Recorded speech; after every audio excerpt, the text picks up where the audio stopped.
Hi hello, I'm Sindhu Venkat. Welcome to SV ethnic arts. ఈరోజు customer నన్ను pink colour raw silk blouse మీద back side Godadevi అమ్మవారు కావాలని అడిగారు. అది ట్రేసింగ్ అన్నది స్టార్ట్ చేశాను. వేసుకుంటే ఇలా వచ్చింది. దానికి ఇప్పుడు పెయింటింగ్ అన్నది స్టార్ట్ చేస్తాను. వేస్తూ మీతో మాట్లాడుకున్నాం, సరేనా? ఈ రోజుల్లో డిజిటల్ ప్రింట్ ప్రపంచం చేతిలో చేసిన కళ క్రమంగా మాయమైపోతుందేమో అని నాకు అనిపించింది.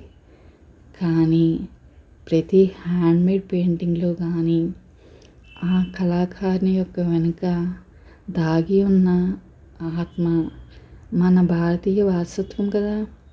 మరియు వాటిలో దాగి ఉన్న అందం డిజిటల్ ప్రింట్స్లో వస్తుందా? చెప్పండి. డిజిటల్ ప్రింట్స్, హ్యాండ్మేడ్ పెయింటింగ్స్ ఒకేలా ఉండొచ్చు చూడడానికి, కానీ హ్యాండ్మేడ్ పెయింటింగ్స్లో ఉన్న అందం, జీవం, స్పర్శ, భావం దేనికి సమానం లేదు తెలుసా? డిజిటల్ ప్రింట్స్ 1 year ఉండొచ్చు, 2 years ఉండొచ్చు, వెంటనే పాడైపోతాయి. కానీ హ్యాండ్మేడ్తో చేసిన పెయింటింగ్స్ ఎన్ని ఇయర్స్ అయినా అలాగే ఉంటాయి. నా దగ్గర మా అమ్మగారు శారీ ఉంది, 17 years బ్యాక్ వేసిన పెయింటింగ్. ఇప్పటికీ దాని యొక్క అందం ఇక్కడ పోలేదు తెలుసా?